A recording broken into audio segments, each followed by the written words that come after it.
तामिळनाडू घनदाट जंगलं आणि शांत बॅकवॉटरसाठी ओळखलं जाणारा एक सुंदर प्रदेश, आणि याच सुंदर जागेत एका लहान बाळाचा जन्म झाला.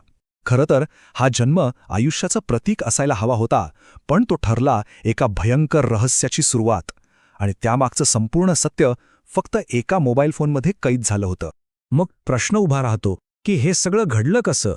एका आईच्या वात्सल्याने इतकं भयंकर वळण कसं घेतलं?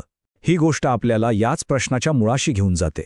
या कहाणीची सुरुवात होते एका बाळाच्या अनाकलनीय मृत्यूने. चला त्या दिवसाकडे जाऊया, ज्या दिवशी या दुर्दैवी घटनेनं पहिलं पाऊल टाकलं. तर गोष्ट आहे 2 नोव्हेंबरची, सकाळची वेळ. 27 वर्षांची भारती धावत पळत हॉस्पिटलमध्ये येते आणि तिच्या हातात एका हिरव्या टॉवलमध्ये गुंडाळलेलं तिचं 5 महिन्यांचं बाळ धुवण. पण तो अगदी शांत होता, निश्चल. डॉक्टरांनी तपासल्यावर कळलं की त्याचा श्वास थांबलाय. CPR सुरू झाला, पण त्याला वाचवता आलं नाही. आणि इथेच याच क्षणी या कथेत एक वेगळं वळण येतं. एका डॉक्टरला संशय येतो आणि तो म्हणतो, हा मृत्यू नैसर्गिक वाटत नाहीये. पण जेव्हा पोलीस आणि पोस्टमॉर्टमची भाषा सुरू होते, तेव्हा वडील सुरेश ठामपणे नकार देतो. आणि हाच नकार या प्रकरणातील पहिली मोठी शंका निर्माण करून जातो. आता बघा, इथे 2 पूर्णपणे वेगळ्या कथा समोर येत आहेत. एकीकडे भारती म्हणते की तिचा मुलगा खूप वेगाने दूध प्यायल्यामुळे शांत झाला, तिला वाटलं तो झोपला असावा.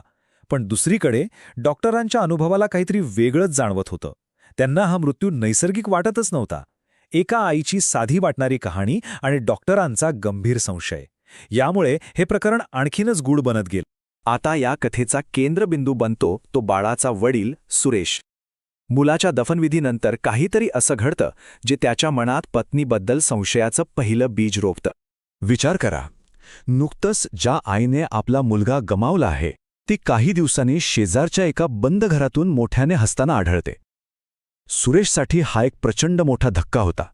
एक वडील म्हणून तो अजूनही मुलाच्या दुःखातून सावरलेला नव्हता, पण आपल्या पत्नीचं हे वागणं त्याला पूर्णपणे गोंधळात टाकून गेलं. हे वागणं एका शोकाकुल आईचं तर नक्कीच नव्हतं. आणि मग तो क्षण येतो जो हे संपूर्ण रहस्य उलगडणार होता. घरात साफसफाई करताना सुरेशला एका डब्यात कापडात गुंडाळलेला एक मोबाईल फोन सापडतो. हा फोन त्याने याआधी कधीच पाहिला नव्हता. त्याला लगेच कळतं की हा फोन त्याच्या पत्नीचा आहे आणि यात नक्कीच काहीतरी रहस्य दडलेलं आहे. सुरेशने जेव्हा तो फोन सुरू केला, तेव्हा एका क्लिकवर त्याच्या आयुष्यातलं सर्वात भयंकर सत्य समोर आलं. असं काय होतं त्या फोनमध्ये? तो फोन उघडताच त्याला एक मेसेज दिसला आणि त्या एका मेसेजने सगळं काही स्पष्ट करून टाकलं. तो मेसेज भारतीने तिच्या प्रियकराला पाठवला होता. एक थेट कबुली होती ती. त्यात लिहिलं होतं, जसं तू म्हणाली होतीस तसंच मी माझ्या मुलाला मारलं. आता तरी माझ्या प्रेमावर विश्वास आहे ना? कल्पना करा, हे शब्द वाचून सुरेशच्या काळजाचं पाणी पाणी झालं असेल. स्वतःच्याच पत्नीने आपल्या मुलाची हत्या केल्याचा हा जिवंत पुरावा होता. त्या फोनमध्ये केवळ एक मेसेज नव्हता, तर पुराव्यांचा खजिना होता. व्हॉट्सॲप चॅट्समध्ये हत्येची स्पष्ट कबुली होती. गॅलरीमध्ये भारतीचे एका दुसऱ्या स्त्रीसोबतचे अत्यंत खाजगी फोटो आणि व्हिडिओज होते. आता हे स्पष्ट झालं होतं की भारतीचे संबंध कोणा पुरुषासोबत नव्हते, तर तिची प्रेयसी एक स्त्री होती, जिचं नाव होतं सुमित्रा. सुरेशने फोनमधले पुरावे थेट पोलिसांना दाखवले. ज्या पोस्टमॉर्टमला त्याने आधी नकार दिला होता ना, त्यासाठी तो स्वतःच हट्ट धरून बसला.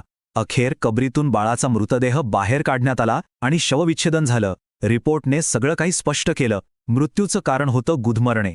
धुवनचा मृत्यू नैसर्गिक नव्हता, ती एक थंड डोक्याने केलेली हत्या होती. पण मग प्रश्न हा होता की एका आईला स्वतःच्या मुलाची हत्या करण्यापर्यंत कोणत्या गोष्टीने ढकललं? यामागे वडलेली होती एक निषिद्ध प्रेम कहाणी. या प्रकरणातील दुसरी महत्त्वाची व्यक्ती म्हणजे सुमित्रा. 23 वर्षांची सुमित्रा, ती भारतीच्या शेजारीच राहत होती आणि या दोघींमध्ये खोलवर प्रेमसंबंध होते. हे नातं अनेक वर्षांपासून जगाच्या नजरेआड सुरू होतं. या दोघींनी मिळून एक करार केला होता. समाजासाठी त्या आपापल्या पतीसोबत राहणार, मुलांना जन्म देणार, पण त्यांचं खरं आयुष्य, त्यांचं खरं कुटुंब फक्त त्या दोघीच असणार. हा त्यांच्या दुहेरी आयुष्याचा एक प्लॅन होता, ज्यामुळे त्या आपलं नातं जगापासून लपवून ठेवू शकणार होत्या.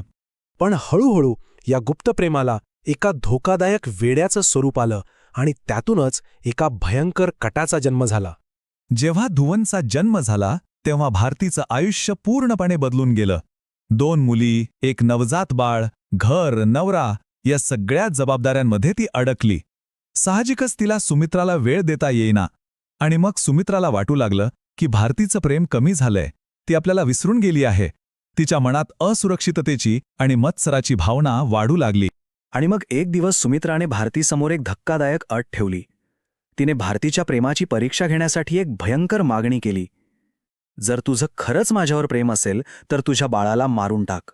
आपल्या सगळ्या समस्या त्याच्या जन्मानंतरच सुरू झाल्या आहेत. हे शब्द, हे प्रेमाची परीक्षा नव्हती तर एका निष्पाप जीवाच्या मृत्यूचा फतवा होता.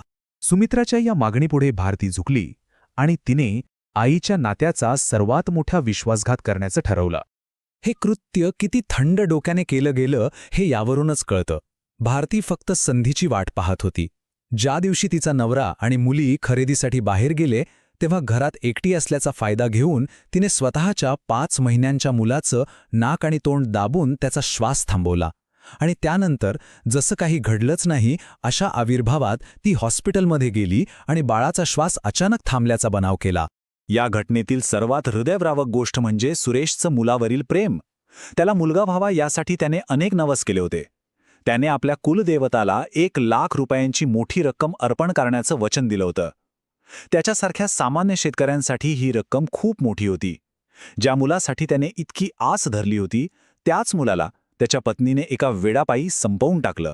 ही घटना आपल्याला एका गंभीर प्रश्नावर विचार करायला लावते. प्रेम आणि भक्तीची सीमा नक्की कोणती आणि ती सीमा ओलांडल्यावर त्याचं रूपांतर विनाशकारी वेळात कधी होतं याचं उत्तर शोधणं कदाचित या प्रकरणातील सर्वात मोठं आव्हान आहे.